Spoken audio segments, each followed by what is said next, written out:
kata Rasul. Barkah hidupnya, barkah hartanya, barkah keturunannya, barkah rizkinya, barkah usahanya, barkah rumahnya, barkah kesehatannya, barkah ibadahnya, semua jadi barkah. Akan nisal. Kira-kira mau nggak Bapak Ibu jadi orang yang nisal? Kata Rasul, jangan tinggalkan.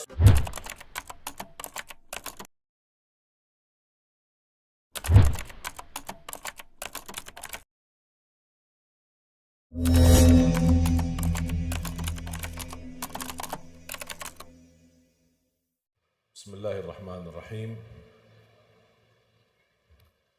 Assalamualaikum warahmatullahi wabarakatuh.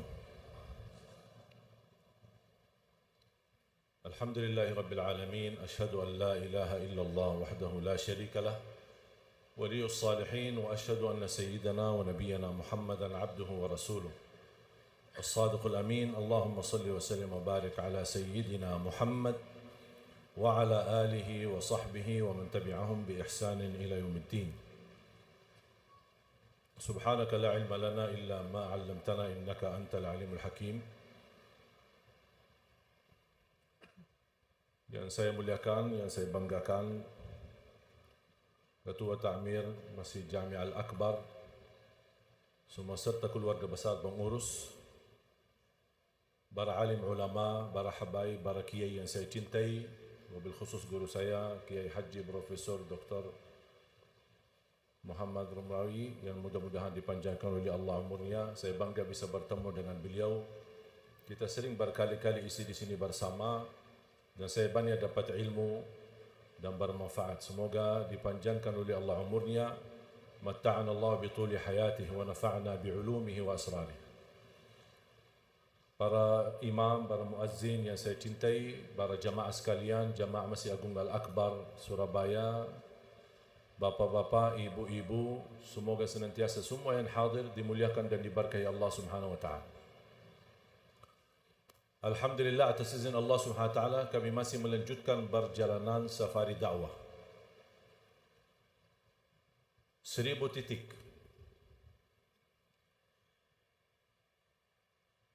1000 majlis ilmu, 1000 masjid. Alhamdulillah, program sudah berjalan dari bulan suci Ramadan, sudah mencapai 187 majlis, dan ini 188. Tujuan kami dari safari dakwah 1000 titik ini mengajak dan melipatkan seluruh masyarakat untuk sama-sama menwujudkan cita-cita 1 juta menghafal Al-Quran untuk Indonesia. Dan Alhamdulillah program ini sudah jalan, dan Alhamdulillah di bawah binaan kami sudah ada puluhan yang sudah tamat hafal 30 juz. Dan setiap mereka hafal Al-Quran, kami hadiahkan umrah.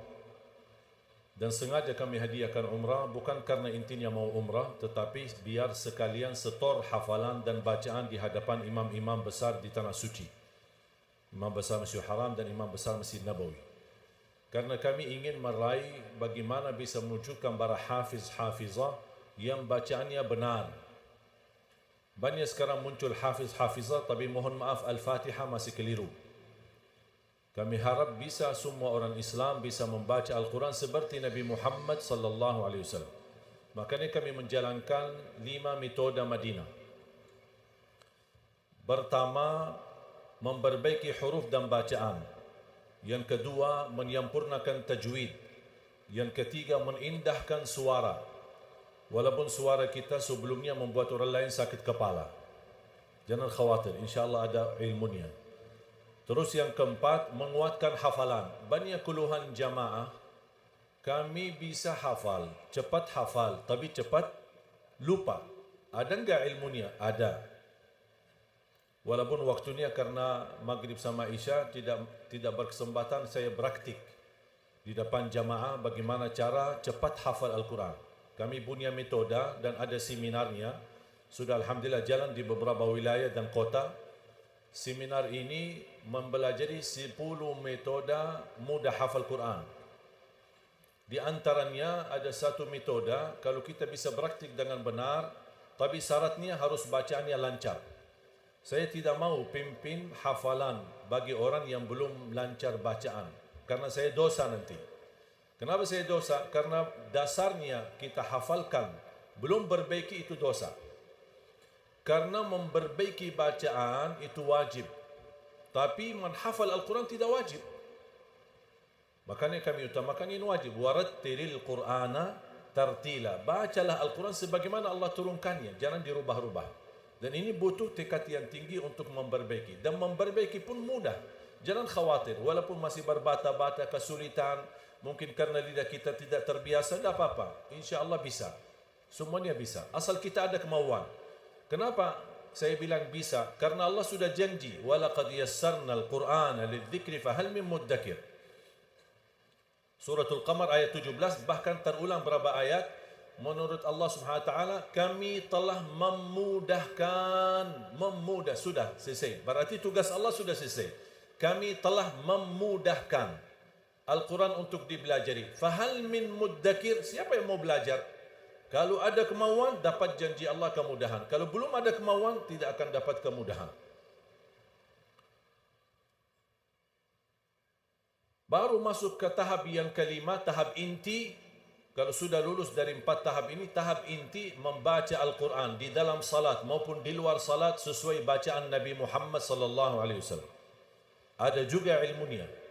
Bagaimana salat subuh Rasulullah SAW, bagaimana salat sirriyahnya, bagaimana salat jahriyahnya, bagaimana kalau dia tahajud, apa ayat yang Rasulullah SAW suka sering ulang dan baca, apa ayat yang Rasulullah SAW ketika baca dia menangis, apa ayat yang Rasulullah SAW suka mendengar dari sahabat yang lain, ketika dia minta sama Abdullah bin Mas'ud, bacakan Al-Quran. Kata Abdullah bin Mas'ud, aku malu, bagaimana saya bacakan Al-Quran kepadamu, padahal Al-Quran turun kepadamu. Kata Rasulullah SAW, inni uhibbu an asma'ahu min ghairi. Aku suka mendengar ayat itu dari orang lain. Dan ini semua ada, termasuk di luar salat. Rasulullah SAW khatam Al-Quran setiap minggu 1 kali, mulai Sabtu khatam Jumat. Ini metode-metode, ada ilmunya, ada ijazahnya, ada sanadnya. Bahkan setiap orang bisa belajar Al-Quran dengan benar, dia akan meraih sebuah sertifikat. Apa itu sertifikat? Tertulis nama kita, Fulan bin Fulan, belajar misal Al-Quran dari misal Kiai Haji Profesor Muhammad Romi, dan kita dari situ kita belajar beliau dari gurunya, gurunya dari gurunya, gurunya dari guru. Ada kesambungan, bersambungan. Urutannya tidak terputus sampai bersambung kepada Rasulullah sallallahu alaihi wasallam. Contoh, saya belajar sama guru saya di Madinah, antara beliau sama Rasulullah SAW ada 27 ulama. Sahabat, tabi'in, ulama, ahlul Quran, beliau termasuk 28. Saya belajar sama beliau berarti saya termasuk 29. Dan seterusnya, begitu saya ada orang belajar, kita kasih ijazah berarti dia 30. Dan seterusnya, bersambung. Dan ini ijazah dan sanad sertifikat ini termasuk salah satu yang dimiliki oleh umat Islam yang Allah juga jaga. Bukan Allah jaga Al-Quran secara fisik, tulisan, suara, bacaan, tajwidnya, dan termasuk sanadnya. Sanad Al-Quran itu sangat dijaga dan diakui oleh ulama Ahlus Sunnah wal Jamaah. Dan itulah yang menjadi target kami. Cita-cita saya semua masjid di Indonesia memiliki imam penghafal Al-Quran bersanad yang bersambung sampai Rasulullah sallallahu alaihi wasallam. Bahkan saya sudah berbincang-bincang sama Profesor Dr. Ahsan Sokha dan juga beberapa Ahlul Quran termasuk Kementerian Agama, bagaimana kita bisa mewujudkan Lajnatu Masyayikhatil Qurra, ulama-ulama Al-Quran di bawah satu lembaga yang resmi yang mereka bisa menghimbau dan mengontrol kebiasaan pesantren-pesantren, rumah tahfiz yang memiliki binaan Al-Quran, supaya kita tekankan kepada mereka, jangan lagi ada orang menghafal Al-Quran tapi bacaannya masih keliru. Tolong utamakan perbaiki bacaan. Semakin lancar bacaanmu, wallahi semakin mudah hafal. Semakin bagus bacaanmu akan otomatis hafal. Tapi kalau hafal dengan dasar salah baca, agar nanti kebelakangan susah memperbaiki bacaan. Bapak Ibu jamaah sekalian, mohon doa restu. Walaupun kami dalam berjalan safari dakwah mensyiarkan wakaf kepada jamaah, alhamdulillah kemarin saya dapat hadiah besar berupa karpet warisan Masjidil Haram karena kami susah mendapatkan galang dana atau saluran dana dari Arab. Kondisi Arab sekarang lagi banyak ujian. Makanya kami dibantu oleh para ulama dan imam-imam besar memberikan wakaf karpet warisan Masjidil Haram. Wakaf karpet ini kami tawarkan kepada jamaah menjadi syiar wakaf. Semua karpet ini yang kita hadiahkan ke masjid-masjid, ke musalla-musalla, penghasilannya semua akan disalurkan untuk program sajudul penghafal Al-Quran. Alhamdulillah banyak pesantren dan rumah tahfiz di bawah binaan kami, di antaranya Hafiz Indonesia. Alhamdulillah kita lihat betapa luar biasa Hafiz Indonesia membanggakan kita. Saya punya kawan orang Arab mau buka dan buat acara Hafiz Arab versi sama dengan Hafiz Indonesia.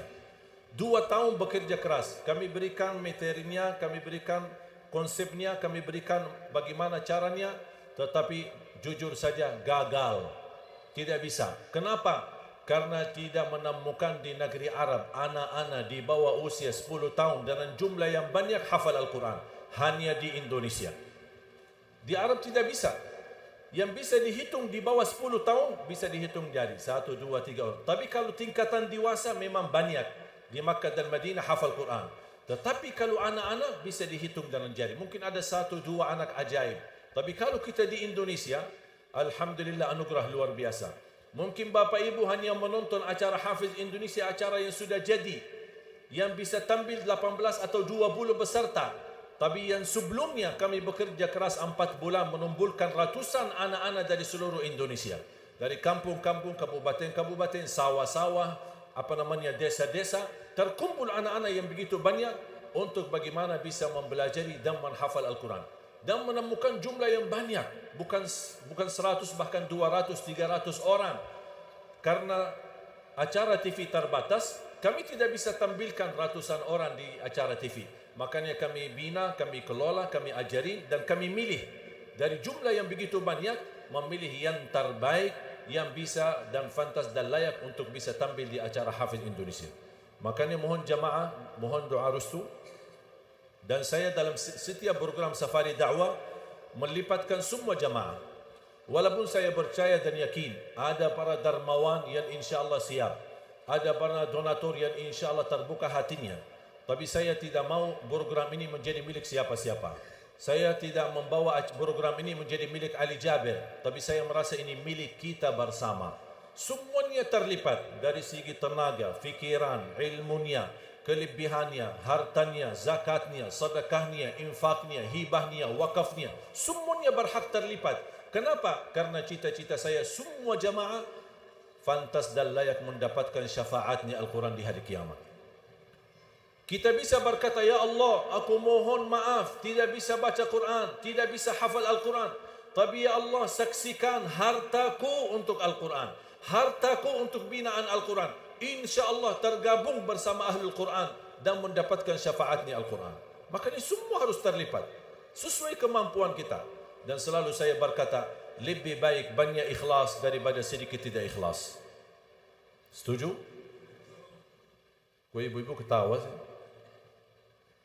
Memang biasanya apa? Oh, lebih baik sedikit ikhlas daripada banyak tidak. Mohon maaf, itu 2018. Sekarang kita 2000, harus semuanya berubah. Apa yang harus dirubah? Lebih baik banyak ikhlas daripada sedikit tidak ikhlas. Setuju? Bapak Ibu jamaah sekalian, dalam kesempatan yang singkat ini saya memberikan luar biasa. Sebenarnya kita punya Al-Quran ini luar biasa. Tidak ada kehabisan indahnya, tidak kehabisan keberkahannya. Ketika terjadi aksi demo 24/11 dan 212, jujur saja, saya merasa orang bangga karena melihat jutaan umat bisa hadir di aksi demo itu di Monas. Buat apa? Bela Al-Quran. Tapi di sisi lain, jujur saja saya sedih. Kenapa? Karena kenapa umat Islam mau bangkit, memperhatikan Al-Quran, berduli kepada Al-Quran, mempelajari dan menghafal.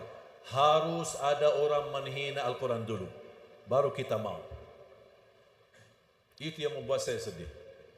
Apakah kita kalau mau hafal, memperhatikan, membaca. Sekarang mana orang Muslim tidak hafal suratul Maidah ayat 52? Ayo coba tunjukkan siapa yang tidak kenal ayat itu. Al-Maidah 52. Semua tahu kan? Bahkan sudah ada yang hafal ayatnya, sudah hafal terjemahannya. Tapi mohon maaf ya Allah, kalau kami mau hafal Quran harus ada orang menghina Al-Quran dulu. Kalau ada yang menghina kami siap hafal. Astaghfirullahalazim. Itu yang menjadi buat saya sedih. Memfikirkan bagaimana cara solusinya agar bisa kita bangkitkan umat Islam memperhatikan Al-Quran. Saya tidak minta harus anda semua hafal 30 juz. Paling tidak memperhatikan Al-Quran secara baca, tilawah, memperhatikan, mempelajari artinya, memahami, menamalkan sesuai kemampuan. Bisa habis umur kita belum tentu bisa faham isi Al-Quran. Bisa habis umur kita belum mampu menamalkan segala isi Al-Quran. Bahkan ada orang bertanya, apakah boleh saya baca Al-Quran walaupun tidak baca terjemahannya? Saya jawab, boleh. Pak Profesor, kalau saya salah tolong tegur saya. Apakah boleh saya baca Al-Quran walaupun saya tidak faham sama sekali isinya? Saya jawab, boleh. Apakah saya boleh baca Al-Quran tapi tidak menhayati sama sekali? Saya jawab, boleh. Apakah saya boleh baca Al-Quran tapi saya belum mampu menamalkan semua isinya? Saya jawab, boleh. Kenapa saya jawab boleh? Pahala untuk Al-Quran itu kan ada tingkatannya. Ada minimal, ada maksimal. Kalau tidak bisa meraih pahala yang maksimal, baca, fahami, hayati, amalkan, apalagi luar biasa kita bisa terharu dengan Al-Quran, menangis karena Al-Quran, pasti akan derajat kita semakin tinggi dan pahala semakin besar. Tapi kalau kita tidak bisa semuanya, jangan tinggalkan semuanya. Contoh, kalau saya bisa baca, alhamdulillah, berarti tetap minimal, tetap setiap satu huruf 10 kebaikan. Bismillahirrahmanirrahim. Lafaz hurufnya 19. Malaikat tulis pahala 190. Saya tidak faham, tetap dapat pahala. Bukan kata saya, tapi kata Rasulullah sallallahu alaihi wasallam, man qara'a harfan min kitabillah falahu hasanah wal hasanah bi asyri amthaliha. Barang siapa yang baca satu huruf dari Al-Quran, dia dapat satu kebaikan, dan satu kebaikan dilipat menjadi 10 kali lipat. Rasul tidak sebutkan faham tidak faham, hayati tidak menhayati, itu beda lagi. Bisa hayati itu lebih besar pahalanya, bisa memahami lebih tinggi lagi karunia-Nya, bisa hafal, bisa amalkan, wow, luar biasa, lebih dahsyat. Makanya jemaah sekalian, jangan jadikan alasan tidak faham saya tidak baca. Ada orang berkata, daripada saya salah, daripada saya keliru, daripada saya tidak faham, mendingan tidak usah baca Quran. Tahu enggak ini nasihat siapa? Syaitan. Ada orang begitu. Ada ibu buka Al-Quran, masih bacaannya kasihan, patah-patah.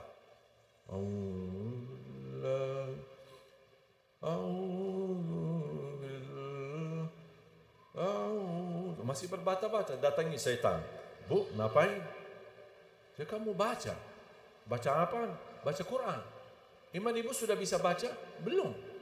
Faham enggak? Enggak. Terus gimana? Ya kan ada upaya, ada ikhtiar. Bu, kalau ibu baca seperti ini itu dosa. Tak faham lagi, bacaannya keliru, bata-bata. Mendingan tak usah. Oh gitu syaitan. Ya, terima kasih syaitan. Malah terima kasih lagi sama syaitan. Akhirnya tak jadi baca. Padahal dia lupa apa kata Rasulullah SAW. Walladhi yaqra'ul Qur'an wa yatata'ta'u fih wa huwa alaihi syaq lahu ajran. Barang siapa, subhanallah, terima kasih ya Rasulullah, begitu luar biasa berduli kepada umatnya. Ternyata Rasul bukan hanya memperhatikan orang yang mahir baca Quran, tapi Rasul juga memperdulikan orang yang masih berbata-bata. Barang siapa yang baca Quran tapi dia berbata-bata bacaannya, jangan khawatir, itu bukan dosa, tapi 2 pahala. 1, karena kita mau baca. 2, kesulitan dan kesusahan yang kita hadapi berbata-bata itu, Allah hargai perjuangan kita mendapatkan pahala. Subhanallah. Ada seorang peserta di Hafiz Indonesia, 2 orang, Aila sama Kaila. Tahu enggak Bapak Ibu Aila sama Kaila? Ingat? Kira-kira masih ingat Bu? Fisiknya apa? Buta. Setor setiap hari hafalan dan bacaan 5 sampai 7 juz. 5 sampai 7 juz. Saya pernah berkata, Kaila, kenapa kamu susahin diri? Kan kasihan. Baca sampai 5 juz, 7 juz setor hafalan. Kamu kan ada uzur. Bilang aja sama Allah, ya Allah maafkan saya orang buta. Tak bisa banyak baca Quran. Apa jawab beliau? Enggak, apa coba? Sampai saya terharu ketika dia berkata itu. Masih usianya di bawah 10 tahun. Tapi cuma jiwa yang begitu luar biasa bertekad tinggi. Maaf Syekh, saya malu sama Allah. Menjadikan buta saya alasan tidak baca Quran. Kira-kira Bapak Ibu alasannya apa? Mohon maaf ya Allah, tidak ada waktu. Bersama HP, subhanallah ada waktu. Dari pagi sampai malam. Mau tidur, terakhir yang dilihat, HP. Mau bangun pertama yang dilihat, HP. Pergi kemana-mana bawa, HP. Bisa kehilangan istrinya, biasa-biasa aja. Kehilangan HP, stres luar biasa. Sibuk luar biasa. Saya tidak melarang Bapak Ibu pakai HP, tapi tolong juga kasih waktu yang cukup untuk Al-Quran. Al-Quran ini adalah budiman kehidupan kita. Al-Quran yang menjaminkan kita selamat dunia akhirat. Al-Quran akan membela kita. Al-Quran akan menaikkan derajat kita. Luar biasa manfaat Al-Quran. Jangankan 30 juz Al-Quran, Suratul Baqarah. Apa kata Rasulullah SAW mengenai Suratul Baqarah? Alaikum bi Suratul Baqarah. فإن أخذها بركة وتركها حسرة ولا تستطيعها البطلة. Barang ambillah suratul Baqarah, bacalah suratul Baqarah secara rutin. Barang siapa yang membawa suratul Baqarah, dia telah membawa keberkahan, kata Rasul. Berkah hidupnya, berkah hartanya, berkah keturunannya, berkah rizkinya, berkah usahanya, berkah rumahnya, berkah kesehatannya, berkah ibadahnya, semua jadi berkah. Berkatnya suratul Baqarah. Dan barang siapa yang meninggalkan suratul Baqarah akan nisal. Nisal. Kira-kira mau enggak Bapak Ibu jadi orang yang nisal? Kata Rasul, jangan tinggalkan suratul Baqarah. Wala tastati'uhal batala. Tukang sihir, tukang ramal, tukang dukun, siapapun yang niat jahat sama kita, ingin menggoda kita, mengganggu kehidupan kita, merusakkan keharmonisan dalam rumah tangga kita, tidak ada yang bisa selama kita selalu merutinkan baca suratul Baqarah. Kenapa? Suratul Baqarah termasuk salah satu surah yang melindungi kita dari kejahatan alam gaib. Makhluk halus, jin, syaitan, sihir, macam-macam dilindungi oleh Allah dan kekuatan dan dahsyatnya keberkahan suratul Baqarah. Bapak Ibu, sering tak kita berantem di dalam rumah kita? Tiba-tiba anak kita nangis tengah malam, tanpa alasan. Tiba-tiba ada masalah kecil dalam rumah kita, kok jadi masalah besar sampai terucap talak. Kadang kita pulang ke rumah tidak merasa nyaman, kita merasa kesempitan, ada sesuatu yang aneh di dalam rumah kita tapi kita tidak tahu, sampai kita minta didoakan atau mendatangkan guru ke rumah kita supaya mendoakan, karena kita ada merasa sesuatu yang di dalam rumah kita yang belum jelas. Gangguan, makhluk halus, apa alam gaib, macam-macam. Tahu enggak sebabnya apa itu semua? Ini sebabnya semua, termasuk anak-anak kita yang bandel, rewel, tidak bisa diam dan bisa menuruti orang tuanya. Itu semua gara-gara ada banyak syaitan dalam rumah kita. Banyak syaitan dalam rumah kita. Sebab adanya banyak syaitan, kehilangan berkah, rahmat dan kehilangan keberkahan dan kemuliaan dari Allah SWT. Obatnya apa? Obatnya sudah disabdakan oleh Rasulullah SAW. Alaikum iqra'u surat al-Baqarah. Al-baytu alladhi tuqra'u fihi surat al-Baqarah yafirru syaitanu min. Rumah yang di dalamnya bacakan suratul Baqarah, syaitan bakal kabur, lari. Lari dari rumah yang ada bacakan dalamnya suratul Baqarah. Boleh baca, boleh setel. Dan lebih baik kita baca. Lumayan panjang suratnya, ya memang lumayan panjang. Kalau tidak bisa khatam dalam 1 hari, tak apa-apa. 2 hari, 3 hari, nanti bersambung sampai selesai. Begitu selesai, ulang lagi, menjadi kebiasaan dan rutin. Saya punya ibu, setiap hari khatam suratul Baqarah. Setiap hari khatam suratul Baqarah. Oleh kerana itu nikmat. Cuba Bapak Ibu kalau amalkan amalan ini, insya-Allah Allah lindungilah keluarga kita. Akan menjadi nikmat dan harum. Baru berkata, rumahku surgaku, karena keberkahan suratul Baqarah. Jangankan suratul Baqarah bisa membawa keberkahan, satu ayat di dalam suratul Baqarah, ayat kursi. Apa kata Rasulullah SAW? Man qara'a ayatul kursi dubura kulli salatin laysa bainahu wa bainal jannati illa an yamut. Barang siapa yang baca ayat kursi setiap habis salat, tidak ada sesuatu yang mampu menghalanginya, dijamin masuk surga. Subhanallah. Satu ayat jaminan masuk surga. Gimana kalau suratul Baqarah semuanya? Gimana 30 juz Al-Quran? Makanya selalu saya ingatkan jamaah, habis salat jangan tinggalkan ayat kursi. Astaghfirullah, astaghfirullah, astaghfirullah. Allahumma antas salam wa minkas salam. Dan seterusnya sampai akhir, baca ayat Al-Kursi. Sibuk, ada rapat, ada meeting, mepet, waktunya, buru-buru, tak apa-apa. Baca ayat Al-Kursi, habis itu tinggalkan masjid. Musallahnya, pergi. Terus zikir yang lain gimana? Tak apa-apa sambil jalan. Sambil jalan kaki, naik motor, naik mobil. Subhanallah, subhanallah, subhanallah. Terus. Agar kita tetap menjaga. Karena apa kata Rasulullah? Barang siapa yang baca selepas salat ayat kursi, dijamin menjadi ahli surga. Bahkan dibaca di saat tidur. Kana lahu minallahi hafiz wa la yaqrabu syaitan. Dijaga oleh Allah dan tidak akan didekati oleh syaitan. Ayat Al-Kursi di waktu tidur. Anak-anak kita sudah terlanjur tidur, belum baca ayat kursi, boleh ibu-ibu, bapa-bapa bacakan. Sambil usap kepalanya, usap wajahnya, usap badannya, membaca ayat kursi. Allah lindungi anak kita dari mimpi buruk, dari godaan, dan tidak akan didekati oleh syaitan. Jangan digoda oleh syaitan, tidak didekat oleh syaitan. Faham Bapak Ibu? Termasuk suratul Baqarah atau kita mau khatam Al-Quran, apalagi kita di hari-hari yang agung dan mulia. Bapak Ibu, nilai ibadah, pahala ibadah di hari-hari 10 Dzulhijjah ini jauh lebih besar daripada hari lain. Bahkan kata ulamaul muhaqqiqin, amalan-amalan di hari 10 ini jauh lebih mulia daripada amalan-amalan di bulan suci Ramadan. Coba bayangkan.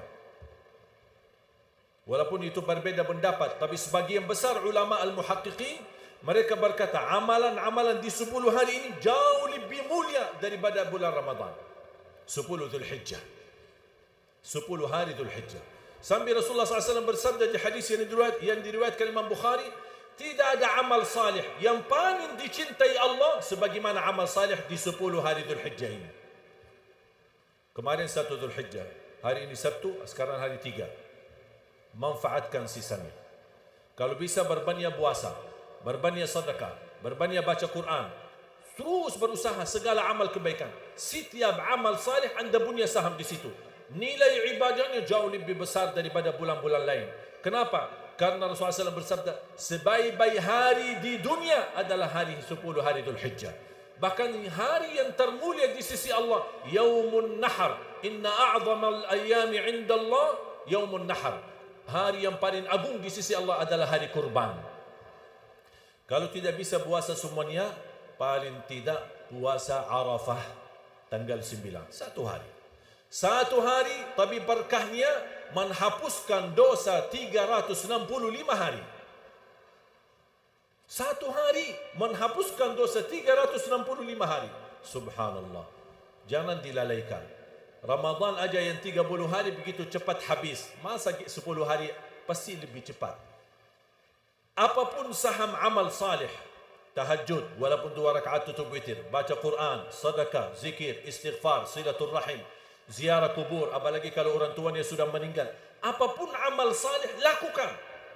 Apapun amal salih, sekecil apapun amal salih, usahakan setiap ada amal salih, anda punya saham, anda punya saham, anda punya saham. Biasanya suka masbuk, usahakan 10 Dzulhijjah ini saya tidak mau masbuk lagi. Biasanya ketiduran salat subuh, usahakan jangan ketiduran salat subuh lagi. Usahakan kejar takbiratul ihram sama imam. Jaga sunnah qabliyah ba'diyah, jaga salat duha. Segala amal kebaikan anda bisa lakukan di 10 ini hari karena sangat luar biasa kemuliaannya. Jangan sampai tersia-sia. Saya akhiri 2 amalan. Sedekah, terutama sedekah subuh. Sedekah setiap waktu bagus, setiap saat bagus. Tapi sedekah subuh memiliki keistimewaan tersendiri. Saya banyak membahas masalah sedekah subuh di YouTube. Inti daripada sedekah, setiap waktu, setiap saat bagus. Tapi kenapa sedekah subuh lebih istimewa? Karena setiap subuh ada malaikat yang Allah turunkan. Tugas malaikat cuma satu. Allahumma a'ti munfiqan khalafa. Ya Allah, ganti yang lebih baik daripada orang yang berinfak di subuh hari. Bahkan saya menemukan rahasia sedekah subuh yang disertai doa. Contoh, mulai malam ini Bapak Ibu pulang masing-masing punya kotak amal. Botol, kotak amal atau kaling, bapa satu, istri satu, anak-anak masing-masing satu. Begitu habis subuh, isi sedekahnya. Ibu-ibu lagi halangan tidak salat, tetap masih boleh laksanakan sedekah subuh. Isi sedekahnya disertai doa. Ya Allah, aku mohon dengan berkat sedekah subuh ini, titipkan pahala sedekah ini untuk kedua orang tua saya yang sudah wafat. Ya Allah, dengan berkat sedekah ini, sembuhkan penyakitku. Ya Allah, dengan berkat apapun hajatmu, sebutkan. Melamar kerjaan anak-anak muda, ya Allah, aku mohon lamaran kerjaan saya dengan berkat sedekah ini diterima. Soal jodoh, soal kesembuhan, soal pergi haji dan umrah, lunasi hutang, apapun hajat kita, sebutkan. Anak keturunan salih-salihah, penghafal Al-Quran, termasuk anak-anak kita, tolong dari kecil ajarin supaya menjadi anak memberi dengan ikhlas. Isi sedekahnya dan gantungkan dirinya kepada Allah Subhanahu wa taala. Di antaranya termasuk keluarga suami istri yang sudah lama menikah belum punya keturunan, tolong jangan lupa sedekah subuh, doa. Ya Allah, aku mohon dengan berkat sedekah ini, karuniailah kepada kami keturunan karena kami sudah lama menikah belum punya keturunan. Saya punya teman 17 tahun belum punya anak. Saya begitu kasih amalan ini, alhamdulillah dia rutinkan. Alhamdulillah 6 bulan kemudian beliau telefon saya, positif istrinya hamil. Berkat dahsyat sedekah subuh. Satu kali sedekah, satu kali hajat. Jangan sedekahnya koin-koin tapi doanya sampai terbit matahari. Malu sama Allah. Kata malaikat, kelamaan doanya, kebanyakan hajatnya. Padahal sedekahnya teng teng teng. Kalau boleh saya usulkan, satu kali sedekah, satu kali hajat. Siap? Sedekah subuh disertai doa. Saya yakin tidak diragukan sifat kedermawanannya masyarakat Indonesia. Tidak diragukan hobi sedekah, tapi sering tertinggal doa selepas sedekah. Amalan yang kedua dan terakhir, baca Quran setiap hari.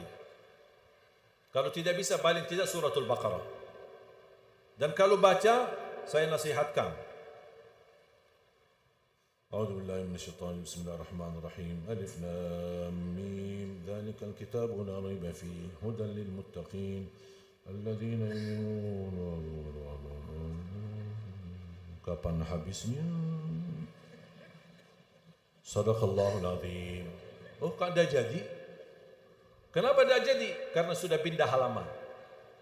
Sudah lihat halaman, apalagi Quran 600 sekian, kapan habisnya? Akhirnya dah jadi mulai. Jangan sekali-kali coba buka halaman, baca. Baca saja, selesai halaman pindah. Belum selesai jangan pindah-pindah. Supaya apa? Supaya kita selesai. Sejauh apapun jaraknya, kalau kita berlangkah pasti akan sampai. Sedekat apapun, kalau tidak pernah berlangkah, tidak akan sampai. Siap? Setiap hari baca Quran. Minimal, mulai harimu baca Quran, tutupi harimu dengan baca Quran. Mudah-mudahan semua yang hadir dijadikan oleh Allah ahlul Quran. Mudah-mudahan diberikan kemuliaan menjadi keluarga Al-Quran, mendapatkan syafaatnya Al-Quran. Jamaah sekalian, jangan sia-siakan Al-Quran. Wallahi berkahnya luar biasa. Tugas kita cuma satu, berteman sama Al-Quran di dunia. Cuma satu itu aja, berteman sama Al-Quran di dunia. Tahu enggak apa yang akan dibalas oleh Al-Quran? Al-Quran akan temani kita di dunia. Al-Quran akan temani kita saat sakratul maut. Al-Quran akan temani kita di alam kubur, menghadapi munkar nakir. Al-Quran akan temani kita saat dibangkitkan oleh Allah hari kiamat. Al-Quran akan temani kita saat dihisab. Al-Quran akan temani kita, menantarkan kita jalan di atas sirat sambil menuju pintu surga. Apakah sampai ke surga Al-Quran meninggalkan kita? Tidak. Al-Quran masih berkenan bersama kita sampai masuk ke surga. Apakah begitu masuk surga Al-Quran meninggalkan kita? Tidak. Al-Quran masih membawa kita ke surga sampai naik ke derajat yang tertinggi. Bukan kata saya, tapi kata Rasulullah sallallahu alaihi wasallam, yuqalu liqari'il Quran, kalau sudah selesai hisab, sudah masuk surga, yuqalu liqari'il Quran, iqra warqa warattil kama kunta turattilu fid dunya fa inna manzilataka 'inda akhir ayatin taqra'uha. Bacalah, naik posisimu. Berarti banyak baca, banyak naik. Sedikit baca, sedikit naik. Bacalah dan naik derajatmu di dalam surga. Dan tertil sebagaimana kamu tertil di dunia, karena posisimu di dalam surga sesuai di mana kamu berhenti membaca. Kata Siti Aisyah melalui dasar hadis ini, apa kata Siti Aisyah? Adadu darajatil jannah bi'adadi ayil Quran, falaysa fi ahli al-jannati a'la darajatan min ahli al-Quran. Jumlah tingkatan dalam surga Allah sesuai jumlah ayat Al-Quran. Oleh karena itu tidak ada yang lebih tinggi daripada ahli Al-Quran di dalam surga Allah. Masa itu manfaatnya luar biasa kita tidak mau. Belum lagi anak kita yang hafal akan menghadiahkan mahkota kepada orang tuanya. Belum lagi syafaat Al-Quran. Belum lagi Al-Quran akan membawa kita menjadi orang terdekat sama Allah. Karena di hari kiamat ada orang VIP spesial. Dibawa ke mana? Ini mereka terpilih menjadi dekat sama Allah, keluarga Allah, sebagaimana bersabda Rasulullah sallallahu alaihi wasallam. Makanya jemaah sekalian, ayo kita bersemangat, jangan lewat satu hari bilang baca Quran.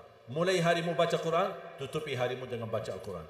Mohon doa restu agar insya-Allah mudah-mudahan program kami 1 juta penghafal Al-Quran untuk Indonesia berijazah dan sanad bisa terwujud. Selalu doa saya, ya Allah aku mohon jangan cabut nyawa saya sampai terwujud 1 juta penghafal Al-Quran.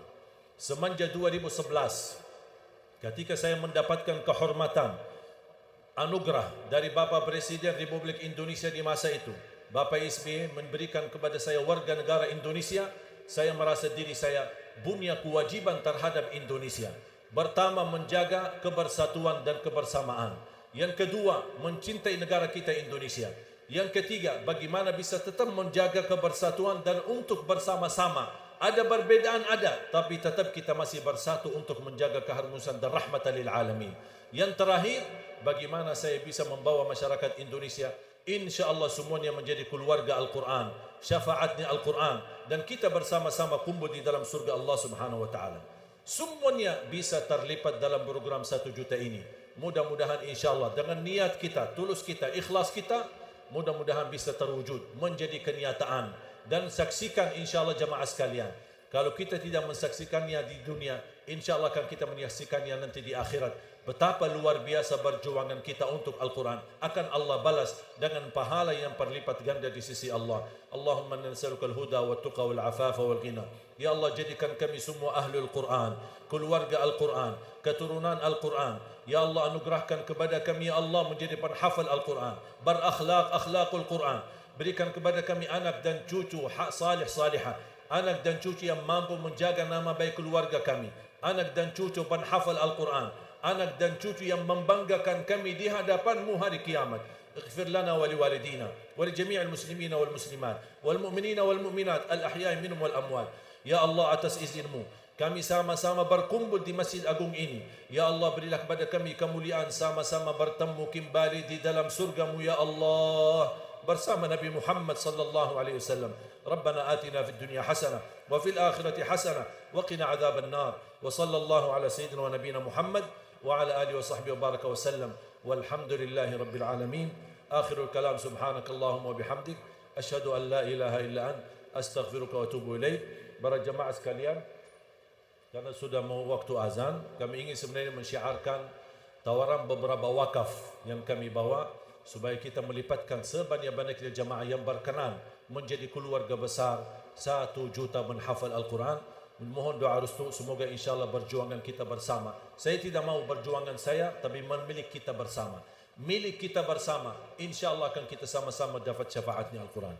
Barakallahu fikum, semoga diberkahi Allah Subhanahu wa ta'ala. Wassalamualaikum warahmatullahi wabarakatuh.